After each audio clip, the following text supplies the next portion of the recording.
आज के इस मैच ने कहीं ना कहीं बहुत सारी चीज़ें वो साबित कर दी हैं जो कि बिल्कुल सही साबित हुई है, जो डेल क्रिकेट ने लगातार कई बार कही है। चाहे वो कितनी भी ज़्यादा थॉट सबके अलग रहे हो, लेकिन डेल क्रिकेट अपनी बात पे स्टिक जहाँ पर रहा है, और वो चीज़ें आज इस मैच में बहुत सारी चीज़ें कहीं ना कहीं सही साबित हुई है। वो क्या चीज़ें हैं आपको जरूर पता चलेगा। और सबसे पहले यार मुझे लगता है कि वीडियो की शुरुआत जो है वो जीशान मकसूद के ब्रिलियंट और ब्रेव के लिए डेफिनेटली आपके लिए सैल्यूट है, हैट्स ऑफ है, क्योंकि इस तरह की जो ब्रेवरी जो हम बात करते हैं, हम लगातार कहते रहते हैं, डेल क्रिकेट ये चीज़ें आपने हमारे वीडियोस में भी सुना होगा और कम्युनिटी में सुना होगा। जब आप इतने बड़े प्लेटफॉर्म पे जाते हैं तो वहाँ पर तमाशा या फिर नौटंकी करने नहीं जाते, आपको दिखाना होता है कि आप क्या करने के लिए उस टूर्नामेंट में गए थे और क्यों आखिर आप इतने नीचे से इतने बड़े टूर्नामेंट पर आए हैं। तो डेफिनेटली जीशान हैट्स ऑफ है। कल दिव्यांग किंगमा का एक इंसिडेंट हमारे सामने आया और आज जीशान का आप जिस तरह से लंगड़ा रहे थे वो, लेकिन उसके बावजूद भी वो आए, क्योंकि उन्हें पता है मैं कैप्टन हूँ,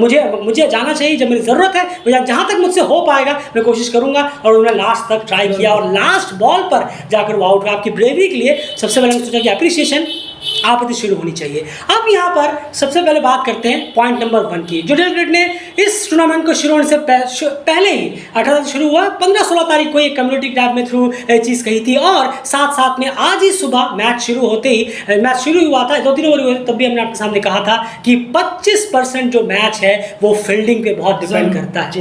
एक कैच, एक रनआउट या फिर एक मिस कैच या फिर एक मिस रनआउट जो है वो मैच का पूरा रुख पलट के रख सकता है। और इसी का एग्जाम्पल कि एक कैच छोड़ने पर क्या होता है और एक मैच कैच पकड़ लेने पे क्या होता है, इन दोनों का एग्जाम्पल आज ही के मैच में हमें देखने को मिला है। वो क्या है आगे आपको जरूर बताएंगे। जो ने कहा था आपसे 25% जो है वो फील्डिंग पे डिपेंड करता है। ओमान की आज जिस तरह की फील्डिंग रही है वो बहुत ही ज्यादा पुअर रही है, बहुत ही ओमान ने बेहतरीन क्रिकेट खेला, उसके बारे में बात जरूर करेंगे। ये चीज आखिर क्यों लास्ट तक इतना कम रह गया, इतने कम रन आखिर कहाँ रह गए, क्या कुछ टर्निंग पॉइंट रहे, ओमान इतने स्कोर्स खाने के बावजूद भी इस तरह का फाइट किस तरह से दे पाया, ये सारी चीज़ों में बात जरूर होगी। लेकिन वो चीज़ पे हमारी वापस से मोहर लगी। इतने बड़े प्लेटफॉर्म पे आपका, जैसे आप देखते होंगे एसोसिएट्स लेवल पर जब आप खेलते हैं, आप 2-3 कैच छोड़ देते हैं फिर भी आप एट द एंड मैच जीत जाते हैं, बहुत आसानी से मैच जीत जाते हैं। कई ऐसे मैचेस हमने देखे हैं, रन आउट छूट जाता है फिर भी आप डोमिनेट करते हैं। लेकिन इतने बड़े प्लेटफॉर्म पे हमने कहा था कि यहाँ नहीं चलेगा, यहाँ आपको फील्डिंग अपनी टॉप नॉच करनी होगी, और रिजल्ट आपके सामने है। अगर ओमान की तरह से फील्डिंग आज रही है,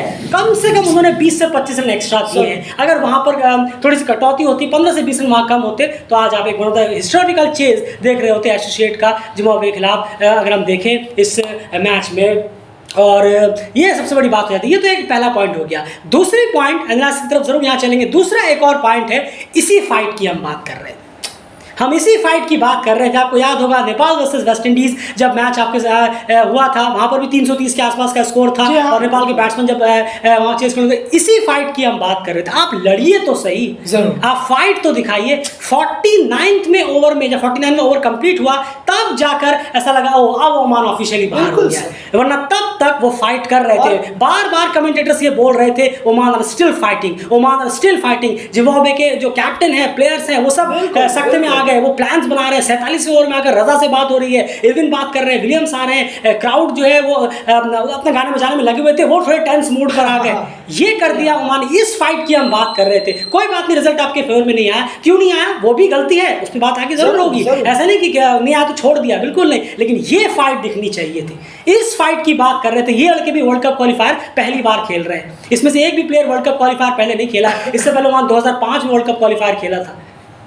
ये फाइटिंग स्पिरिट कहीं ना कहीं होना चाहिए। और ओमान ने दिखा दिया कि नीदरलैंड स्कॉटलैंड के बाद अगर कोई तीसरी टीम सुपर 6 में डिजर्व करती थी, वो सच में डिजर्विंग टीम ही पहुंची है। ऐसे नहीं कि हम हवा में पहुंच गए थे, जिस तरह की परफॉर्मेंस उनकी आज रही है, एक्सक्लूडिंग फील्डिंग। एंड आप क्या कहेंगे? नहीं जरूर, देखिए यहाँ पर बिल्कुल सही कहा आपने। नेपाल यूएसए यूएई का जो गेम रहा था वो इतना पुअर रहा था, जो हमने देखा एकदम कोई फाइट नहीं, कुछ नहीं। मैच में थे आप 20-25%, आप मैच में शुरुआत आपने की, लेकिन सब कुछ आपने खो दिया। ये ऐसी टीमें थी तीनों, नेपाल यूएसए यूएई ने जिस तरीके से गेम खेला वो बहुत ही ख़राब था, पुअर गेम था। उन टीमों को आपने मौका दिया जो टीमें इतनी ज़्यादा अच्छी हैं नहीं, अच्छा खेल नहीं रही हैं, लेकिन आपने उन्हें ऐसा शो करवा दिया कि वो कितने बढ़िया, बहुत बढ़िया क्रिकेट खेल रहे हैं। हम बात कर रहे हैं वेस्ट इंडीज़ और जिम्बाब्वे की बॉलिंग कुछ खास नहीं है, हम आगे बात करेंगे। लेकिन यहाँ पर आज के डे में जो ओमान ने क्रिकेट खेला है, वाकई में कुछ गलतियाँ हुई हैं, कुछ नहीं, काफ़ी गलतियाँ, लेकिन कुछ बहुत बेहतर चीज़ें हुई हैं जिनकी वजह से आज ओमान इतने करीब जाकर हारा है, वरना बहुत बुरी तरीके से हारता अगर कुछ अच्छी चीज़ें नहीं करता वो बाद में। बिल्कुल सही कहा। उसमें सबसे बड़ा चीज जो 75% जो आपको रीजन आज देना होगा ओमान के हार का, वो है उनकी पुअर फील्डिंग। डेफिनेटली, और इसीलिए हमने उससे शुरुआत की है। ये दो चीजें जो हमने लगातार अपने स्टेटमेंट में लगातार कही और हम अभी भी बने हुए हैं, और वो चीज़ आज ओमान ने प्रूव कर दी कि जब आप इतने बड़े प्लेटफॉर्म पे आए हैं तो आपको हर तरीके का चोट वोट भूल जाइए। आप इतने बड़े मौके पर आए, ये मौके बार बार नहीं मिलते, आपको सब भूलकर अपना 100% देना होगा। दूसरा कि इस तरीके की फाइट आपके अंदर होनी चाहिए जब आप इतने बड़े प्लेटफॉर्म पे आए हैं, ये नहीं कि आपने पहले ही हथियार डाल दिया। और तीसरा, जैसे हमने पहले कहा कि 25% जो है वो मैच जो है वो आपकी फील्डिंग पर डिपेंड करता है, और ओमान की आज पुअर फील्डिंग की वजह से कहीं ना कहीं वो मैच ये 75% ये मैच उन्होंने गवाया। अब जानने की कोशिश करते हैं कि 25% ओमान ने गलतियां कहाँ की, लेकिन सबसे पहले जिम्बाब्वे का फेस बाय फेस। नहीं जरूर, देखिए अब फेस बाय फेस की बात करें तो जिम्बाब्वे ने 1 से 10 ओवर में 40 रन बनाए, कोई विकेट का नुकसान नहीं हुआ। उसके बाद 11 से 40 ओवर के बीच 187 रन उन्होंने बनाए, 187, और 4 विकेट का नुकसान यहाँ पर टीम को हुआ। राना बॉल से भी बहुत अच्छा खेले हैं वो यहाँ पर। उसके बाद डेथ फेस में टीम ने 105 रन जोड़े और 3 विकेट का नुकसान यहाँ पर टीम को हुआ, और टीम ने कुल मिलाकर यहाँ 123 डॉट बॉल्स खेली हैं, जिसमें काफ़ी अच्छा काम किया है। डॉट बॉल्स काफ़ी कम है। पिछली बार जब हमने जिम्बाब्वे नेपाल के खिलाफ शायद उनका मैच था, तब भी उन्होंने डॉट बॉल्स जिम्बाब्वे की इस पूरे टूर्नामेंट में काफ़ी कम रही है, और टीम जो है बहुत बेहतर टोटल पर पहुंची, 332 रन 7 विकेट के नुकसान पे 50 ओवर के बाद। बिल्कुल, तो जिम्बाब्वे का ये हाल रहा। अब एक चीज़ है, सीधे मैं ओमान के फेस बाय फेस पे चलता हूँ, फिर वापस से जिम्बाब्वे के बैटिंग कार्ड पे भी आऊँगा। जिम्बाब्वे का फेस बाय फेस आपने सुना, अब ओमान का फेस बाय फेस आप सुनिए जो उन्होंने स्कोर किया। पहले फेस में जिम्बाब्वे ने 40 रन 0 विकेट, ओमान ने 59 रन 1 विकेट, 19 रन ज़्यादा है, लेकिन उन्होंने 1 विकेट अपना गवा दिया जो थे जतिंदर सिंह। उसके बाद सेकंड हाफ में 11 से 40 के बीच में एक 187 पे 4 जिम्बाब्वे और ओमान 167 पे 3, यानी 40 ओवर तक दोनों ही टीमों के बराबर विकेट थे, यानी 4-4 विकेट ही थे। लेकिन यहाँ पर ओमान जो है वो लगभग 1 रन कहीं ना कहीं पीछे था। 19 रन उन्होंने 1 से 10 ओवर में बनाए। बिल्कुल, यहाँ पर 11 से 40 ओवर में वो 20 रन पीछे हैं, तो आप 19 काट दीजिए तो 1 रन का यहाँ डिफरेंस बनता है। बिल्कुल, तो 40 ओवर तक ओमान और जिम्बाब्वे जो है लगभग बराबर थे रन्स के मामले में और विकेट्स के मामले में भी। दोनों के 1 रन का सिर्फ फासला था। डेथ फेस में आकर सारा मामला जो है वो खराब हुआ है। 105 रन जिम्बाब्वे ने बनाए, 3 विकेट वहां पर गिरे, और ओमान ने 92 रन बनाए और 5 विकेट का नुकसान यहाँ पर टीम को उठाना पड़ा, जो कि बहुत ज्यादा हो जाता है। जब आपको 10, 11, 12 के हिसाब से रन रेट के हिसाब से अगर आपको रन चेस करने हो और आपके 4-4, 5-5 विकेट गिर जा रहे हैं, तो फिर इसका मतलब है कि वो सब 1-2 शॉट मार रहे हैं फिर आउट हो जा रहे हैं, 1-2 शॉट मार रहे हैं आउट हो जा रहे हैं, और यही कहीं ना कहीं चीज हमें देखने को 14 रन से टीम हारी, और 14 रन से यहाँ पर टीम हारी है। तो ये कहीं ना कहीं आप देख सकते हैं कि कितना क्लोज जो है वो मैच यहाँ पर गया है। अब यहाँ पर बात की जाए अगर जिम्बाब्वे की बैटिंग कार्ड की, तो जिम्बाब्वे का बैटिंग कार्ड कुछ इस तरीके का यहाँ पर रहा है। अगर हम देखें, गुम्बी जो है 21 रन उन्होंने बनाए। गुम्बी जिम्बाब्वे जो है ओपनर की तलाश में जरूर यहाँ पर नजर आ रहा है। इरविन का साथी उन्हें मिल नहीं रहा फिलहाल, लेकिन अभी भी कोशिश जारी है। इरविन 25 रन बनाकर आउट हुए। सीन विलियम्स ने आउटस्टैंडिंग इनिंग खेली है। एसोसिएट्स के खिलाफ तो वो हाथ धो के पीछे पड़ गए हैं। अब तक 4 मैच एसोसिएट के खिलाफ खेले, उन्होंने एक में 9 रन से रह गए थे, बाकी समय तो उन्होंने 100 ही मारा है अभी तक। उसके बाद वेस्ले मैथवेट 23 रन बनाकर आउट हुए। सिकंदर रजा ने इंपॉर्टेंट 42 रन बनाए यहाँ पर। रेयान बल ने 13 बनाए। ल्यूक जोंगवे ने जो इनिंग खेली है वो बहुत इंपॉर्टेंट रही है। अब जाकर समझ में आ रहा होगा जिम्बाब्वे को कि ल्यूक जोंगवे के 43 रन जो है वो कितने ज्यादा क्रूशियल और इंपॉर्टेंट रहे हैं उस फेस में। ये पूरा बैटिंग कार्ड रहा है जो कि जिम्बाब्वे का है, तो उस पर हम चर्चा नहीं करेंगे, हम चलेंगे एसोसिएट की तरफ। एंड ये पूरा आपको समझाना होगा कहाँ पर क्या गलतियां हुई हैं। फील्डिंग की तो हमने बात कर ली, फील्डिंग 75% रीजन रहा है, लेकिन बॉलिंग में आपको लगता है कि 15-20 रन यहाँ पर बचाए जा सकते थे, और अगर हाँ तो कैसे और क्या? नहीं जरूर, देखिए यहाँ पर कहना बॉलिंग कार्ड नहीं कहना होगा जरूर कि मास्टर क्लास यहाँ पर रहा है सीन विलियम्स का। आप देखेंगे जिशान मकसूद भी थोड़े टाइम से यहाँ पर अपने उस रिदम में नहीं, बिल्कुल नहीं। 9 ओवर में 63 रन, 1 विकेट सिर्फ उन्होंने निकाला, 63 रन उन्होंने दिए। अदर स्पिनर्स ने भी कुछ चिप इन नहीं किया। अयान खान 4 ओवर में 37 रन, कोई विकेट उन्होंने निकाला नहीं। मोहम्मद नदीम तो खैर स्पिनर है नहीं, मीडियम बॉलर है। 5 ओवर में 29 रन उन्होंने खर्च किए।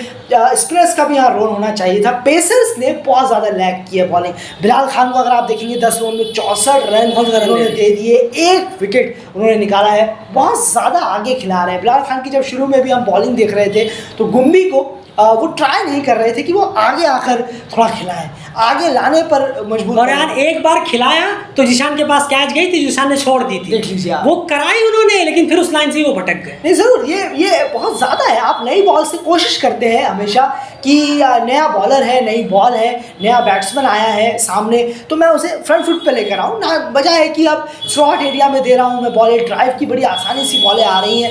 ये बहुत ज़्यादा हमें फैयाज़ और बिलाल खान की तरफ से आज देखने को मिला। फैयाज़ भट्ट ने तो हॉरिबल बॉलिंग कराई है, डेथ फेस में भी आकर 10 ओवर में उन्होंने 79 रन दिए, 4 विकेट लिए। विकेट वाली जो डिलीवरीज थी वो आउटस्टैंडिंग डिलीवरी, एक तो शॉर्ट बॉल थी पहली वाली, और बाकी 2 पैरों पे थी एकदम। बिल्कुल सही कहा आपने, बहुत अच्छी डिलीवरीज थी, लेकिन उससे अलावा वो बहुत ही खराब बॉलिंग थी उनकी। बहुत स्लॉट एरिया में शॉर्ट बॉल आ रही है, शॉर्ट बॉल है तो स्पीड नहीं है, आसानी के साथ खेल रहे हैं, रूम काफ़ी ज़्यादा मिल रहा है, फुल टॉस बॉलें आ रही हैं, तो बॉलिंग में बिल्कुल कहीं ना कहीं कहना होगा ओमान बहुत ही खराब डिस्प्ले आज ओमान ने दिखाया है बॉलिंग का। पेसर्स हो, स्पिनर्स हो, फील्डिंग की आप बात ज़रूर करिएगा, लेकिन बॉलिंग में फिलहाल यहाँ पर 10 में से अगर आप 2 नंबर देंगे बॉलिंग को, यही हाल है। कलीमुल्लाह ने एक बहुत अच्छा एक इम्प्रेस किया, पहला ही मैच उन्होंने इस टूर्नामेंट का खेला और 10 ओवर में 1 बैटिंग 39 रन 1 विकेट उन्होंने निकाला, लेकिन उनका साथ किसी ने यहाँ पर नहीं दिया। जितना वो प्रेशर बना रहे थे,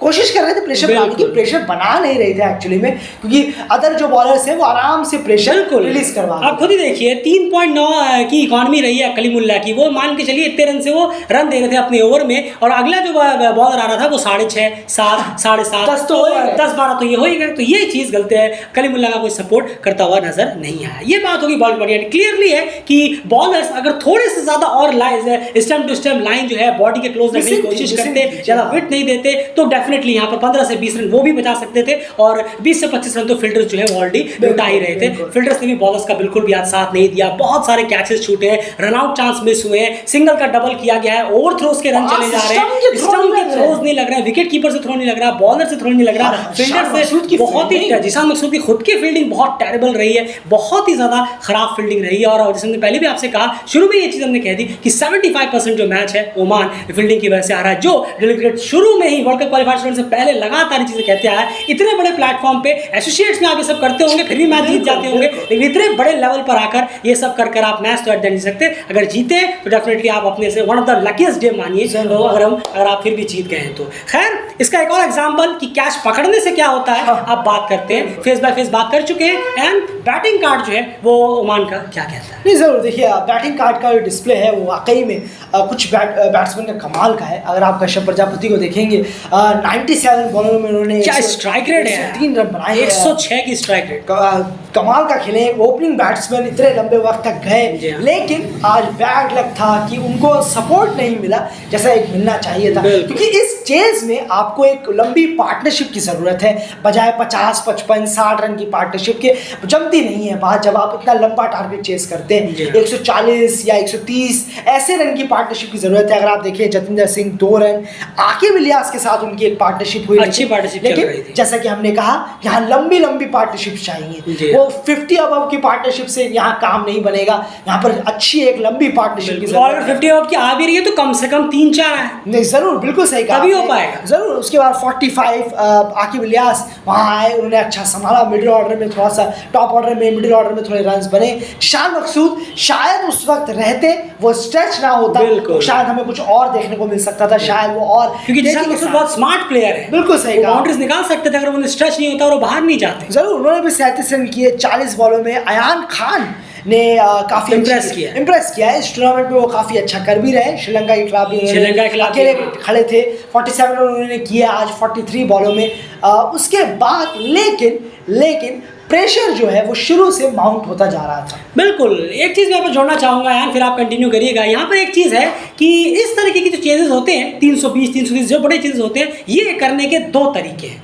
इस चेस की तरह करने के 2 तरीके होते हैं। एक कि आप आए हैं शुरू में, आप चेस करने के लिए आए, शुरू के 10 ओवरों में आपको पता है कि फील्डिंग रेस्ट्रिक्शन चल रहे हैं, तो पावर प्ले में आपने उस पावर प्ले का इस्तेमाल किया और एग्रेसिव स्टार्ट अपनी टीम को दिलाया और कम से कम 10 ओवर में 80 से 85 रन बना डाले। भले एक विकेट खो दिया, 80 रन, इतना आपको कॉन्फिडेंट होना चाहिए पहले। आपके अंदर कॉन्फिडेंस होना चाहिए कि हाँ 80 से 85 हम मार सकते हैं, भले एक विकेट खो जाए लेकिन हम रहेंगे उसी मोड पर, अटैक मोड पर। तो क्या होगा, अगर आप शुरू में ही अपने 300 से 85 रन मार लेंगे तो आपको उतना रिक्वायर्ड रन रेट बाद में, अगर आप थोड़ा रोकेंगे भी तो उतना ज़्यादा चढ़ेगा नहीं रिक्वायर्ड रन रेट, तो फिर उसको आप आराम से, तो आपको डेथ ओवरों में ये 12, 13, 14 तक की नौबत कभी नहीं आने वाली, अगर आपने मिड में विकेट्स नहीं खोए हैं तो। एक तो ये तरीका है कि आप शुरू के 10 ओवर का जमकर फायदा उठाइए, फिर अपनी गाड़ी को आराम से बढ़ाइए ताकि डेथ ओवर में इतना रिस्क ना लेना पड़े। एक और तरीका है वो है कि आप विकेट्स बचाकर मैच को डीप तक लेकर जाइए, और ओमान ने यही रास्ता आज अपनाया था। बिल्कुल, वो विकेट बचा के लेके जा रहे थे और डीप तक लेके जा रहे थे, धीरे धीरे लेके जा रहे थे। 5-6 का रन रेट उनका लगातार चल रहा था, लेकिन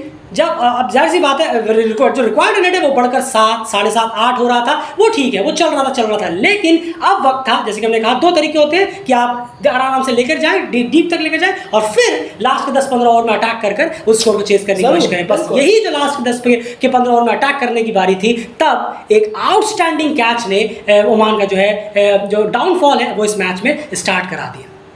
यही बात हम कर रहे थे, एक खराब कैच, एक कैच छूटी, आप मैच में कई सारे रन छोड़कर आ गए। एक बेहतरीन कैच रजा ने जो पकड़ी कश्यप प्रजापति की, पीछे भाग रहे थे, उल्टे भाग रहे थे, उसके बाद उन्होंने आगे डाइव डाला, जो कैच पकड़ी है आप देखिए। बेहतरीन कैचेस कैसे मैच का रुख पलट देती हैं। कश्यप प्रजापति अगर वहां पर 8 से 10 ओवर और रुकते, आपको रिक्वायरमेंट और कम मिलता, और दिशांत और नदीम सर की इनिंग खेली है, ओमान इस मैच को जीत चुका होता, एक हिस्टोरिकल विन होता। बिल्कुल, क्योंकि कश्यप प्रजापति 100 हो चुका था, वो अब बस अपने उस मोड पे आने वाले थे कि वो अब और पावर हिटिंग करते, ऑलरेडी 106 की स्ट्राइक रेट से खेल रहे थे। क्या कहेंगे ना, एक कैच ने पूरा मैच बदल दिया। जरूर देखिए, उसके बाद ल्यूक जोंगवे ने भी एक कैच पकड़ी। जी हाँ, करीमुल्लाह, बिल्कुल सही कहा आपने, उन्होंने भी एक कैच पकड़ के वो ऑलमोस्ट छक्का ही था। ऑलमोस्ट कोई प्लेयर, छोटे से कोई कद के प्लेयर होते तो वो ऑलमोस्ट कैच हो जाता है। उनकी हाइट भी है तो उन्होंने उसका फायदा भी उठाया, और उसके बाद जो उन्होंने एक अपना एथलेटिक्स जो दिखाया है शानदार तरीके से, 2-3 बार जगलिंग, बिल्कुल सही कहा आपने, बहुत बेहतरीन वहाँ पर उन्होंने अपनी बॉडी की जो रिफ्लेक्सिंग है वो उन्होंने दिखा दी, कैसे करके उन्होंने बॉल को जगल किया और सीधा अंदर लेकर आए। खैर वो उनकी तारीफ करनी होगी, लेकिन ये साफ है ओमान ने कैच छोड़ा तो क्या हाल हुआ, और इन जिम्बाब्वे ने क्या ब्लाइंडर्स कैचेस पकड़े हैं सिकंदर रजा और ल्यूक जोंगवे ने, तो उनका हाल देखिए आप। टीम 14 रन जीतने में कामयाब रही है। कोशिश बहुत ज़्यादा की, बल्लेबाजों ने बहुत कोशिश की, टीम ने पूरी कोशिश, बेहतरीन पूरी कोशिश, 166 रन के स्ट्राइक रेट से उन्होंने बैटिंग किया, 18 बॉलों में 30 रन, उन्होंने पूरी फाइट दिखाने की कोशिश की। जीशान जो चोटिल हो गए थे, वो लंगड़ा रहे थे, वो वापस आए, कहीं ना कहीं उन्होंने कोशिश किया कि नहीं यार मैं जाता हूँ, एक बार ट्राई तो मार सकते हैं कम से कम, जब सब लड़के लड़ रहे हैं तो मैं क्यों नहीं। कैप्टन आए, उन्होंने भी लड़ाई जारी रखी, कोशिश पूरी की, लेकिन एट दैट टीम जो है वो हार गई। और डेफिनेटली हम कहेंगे 75% जो है ओमान आप जो मैच हारे हैं वो हारे हैं अपनी फील्डिंग की वजह से। फील्डिंग का स्तर आपका अगर 80-90% भी आज टॉप होता तो डेफिनेटली आप इस मैच को जीतने में कामयाब जरूर। एक चीज़ जरूर है, देखिए यहाँ पर बॉलर्स मार खाए हैं, वो 315-20 तक चल रहे थे, लेकिन आपकी फील्डिंग ने उनको 20 रन तकरीबन और दिए, 25 एक्स्ट्रा रन और चढ़वा दिए बॉलर्स ने। तो बॉलर्स भी खराब शो हो रहे हैं कि बॉलर्स ने भी बहुत पुअर बॉलिंग कराई, क्योंकि आपकी फील्डिंग ने भी उनका बहुत साथ जैसे पहले का बिलाल खान की बॉल पे गुम्बी आउट हो गए थे, लेकिन इंसान ने कैच छोड़ दिया, वो एक अपने आप में एक ऐसी चीज़ है। चलिए ये तो बात हो गई चेस की, लेकिन आउटस्टैंडिंग एफर्ट, ब्रिलियंट एफर्ट, बहुत बढ़िया 335 देखने के बाद, 335 स्कोर देखने के बाद डेफिनेटली बहुत लोगों के माइंड में चल रहा होगा अरे तो चेस खत्म हो गया, कम से कम 60-70 रन से हारेगा। लेकिन डेफिनेटली आपने 48वें ओवर तक इस मैच को बनाए रखा। कोई अगर झूठ बोलेगा तो वो बात अलग है, लेकिन कोई अगर खुद से पूछे तो वो बिल्कुल समझेगा कि नहीं भाई 48वें 49वें ओवर तक तो ओमान इस मैच में था, ऑन था, लड़कों ने खेला तो है, दम तो है। आप चाहे ओमान के हेटर हो या सपोर्टर हो, लेकिन ये तो आपको मानना पड़ेगा कि इन लड़कों ने जबरदस्त फाइट दिखाई है और बेहतरीन। और 48-49 ओवर तक ये मैच में पूरी तरह से थे। 49वां ओवर जो शायद रिचर्ड नगारवा का था, जहाँ लेफ्ट आर्म पे उनका, उस ओवर में जाकर लगा हाँ अब ओमान जो है इस मैच से बाहर हो गया है। तो खैर ये रहा। एंड जिम्बाब्वे की बॉलिंग का क्या हाल है? नेपाल ने 290 बना दिए, नीदरलैंड ने 315 बना दिए, आज ऑलमोस्ट चेज होते तो बच गई, आज एक शर्मनाक हार ऑलमोस्ट इनको मिलने वाली थी। इस बॉलिंग से आप वर्ल्ड कप में तो जा रहे हैं, लेकिन वर्ल्ड कप में फिर ज़्यादा उम्मीदें नहीं बचेंगी। वहाँ तो और बड़ी बड़ी टीमें आपका इंतजार कर रही है, वहाँ तो शायद 400-800 ही पड़ जाए ऐसी बॉलिंग पे। बिल्कुल सही कहा आपने, इस बॉलिंग के साथ वर्ल्ड कप तो आप एक मजाक से नजर आएंगे। अगर आप वर्ल्ड कप में जाते हैं, वहाँ पर आप पहुँच जाते हैं तो बहुत ज़्यादा मजाक, बहुत ही ख़राब बॉलिंग है। अगर आप कहेंगे एक्स्ट्रास पे आप ऐसे एरियाज में बॉलिंग कराते हैं जहाँ से रन निकालना बहुत आसान है। कुछ कुछ बॉलिंग आपकी बहुत बेटर है, जैसे ब्लेजिंग ने कुछ ओवर करा है, रिचर्ड नगारवा ने कुछ स्पेल्स में आप थोड़े बेहतर हो जाते हैं, लेकिन आप पूरे थ्रू आउट द और मैच में अगर आप देखेंगे तो काफ़ी पुअर बॉलिंग नज़र आती है। कुछ स्पेल के लिए बॉलर्स काफ़ी अच्छे नज़र आते हैं, 2 ओवर 3 ओवर बस इसके लिए, लेकिन जब वो पूरे मैच को आप सबमिट करेंगे, समरी बनाएंगे, तो बॉलर्स का शो बहुत ही ख़राब आ रहा है जिम्बाब्वे का। ये कोच को ध्यान देने की ज़रूरत है। हमारे खिलाफ टीम क्यों इतने रन्स कर पा रही है, क्यों हम इतने एक्स्ट्रास डाल रहे हैं, क्यों हम इतने ज़्यादा बॉलर्स बैट्समैन को रूम दे रहे हैं। स्टार्टिंग में हम विकेट्स नहीं निकाल पा रहे हैं, स्टार्टिंग में विकेट ना निकालने का ही ये वो है, पूरा हंस रहे हैं। नेपाल ने भी यही किया, पहले विकेट के लिए टॉप ऑर्डर ने जो खेल खेला, वो तो रिकॉर्ड पार्टनरशिप थी। बिल्कुल सही। नीदरलैंड्स के बल्लेबाजों ने भी यही किया, टॉप ऑर्डर ने खूब रन्स किए। अब यहाँ पर भी आप देखिए किस तरीके से टॉप ऑर्डर ने रन किए। अगर हम ओमान के बल्लेबाजों को देखेंगे, आप आकिब को देखें, कश्यप सेंचुरी उन्होंने लगाई। इस तरीके की बॉलिंग है।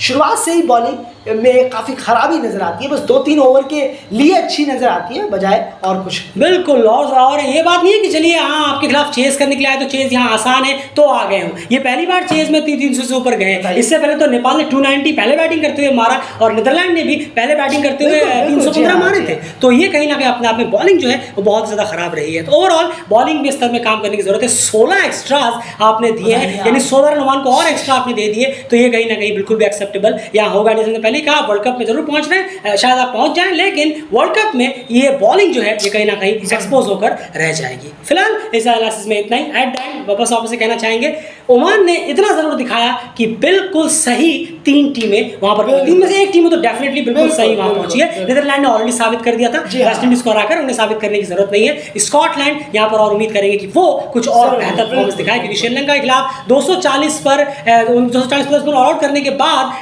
इतनी बुरी तरह तो नहीं हारना चाहिए। डेफिनेटली आपने पेसर को भी विकेट दिए हैं, ऐसा नहीं कि आपने खाली विकेट दिए, लास्ट के 2 विकेट तो रन आउट भी हुए हैं। तो ये स्कॉटलैंड को थोड़ा सा और यहाँ दिखाने की जरूर पड़ेगी, लेकिन ओमान ने डेफिनेटली दिखाया नहीं हम ऐसे नहीं पहुंचे हैं, डिजर्व थे इसलिए हम सुपर 6 में पहुंचे हैं। Well done Oman. वैसे भी नहीं लगे कि आपके ये लड़के पहली बार यहाँ खेल रहे हैं, इन टीमों को खेल रहे हैं, बिल्कुल हवा निकाल के रख दी फुल मेंबर्स की। ऐसा ही खेलिए और ऐसे ही स्पिरिट दिखाते रहिए, और उम्मीद करेंगे कि जब अगला वर्ल्ड कप क्वालिफायर आएगा तो आप बहुत बेहतरीन अपना गेम जरूर दिखाएं। बिल्कुल, ये आपका पहला वर्ल्ड कप क्वालिफायर है, क्योंकि दूसरा जो आएगा अगर यही लड़के रहते हैं तो वहाँ पर कोई भी एक्सक्यूज नहीं चलेगा। फिर ये नहीं चलेगा फाइट वाइट टक्कर वक्कर, आपका पहला है इसीलिए इस पे बेहतरीन और एक्स्ट्रा ऑर्डिनरी फाइट, और इस मैच में खास करके वेल डन, बहुत खुशी हुई इस तरह की फाइट देख के। फिलहाल इस वीडियो में इतना ही। बने रहिए चैनल के साथ, लगातार आपको फैक्ट पे एनालिसिस सिर्फ और सिर्फ डेली क्रिकेट में और कहीं पर भी नहीं मिलने वाला। फिलहाल इस वीडियो में इतना ही। बाय।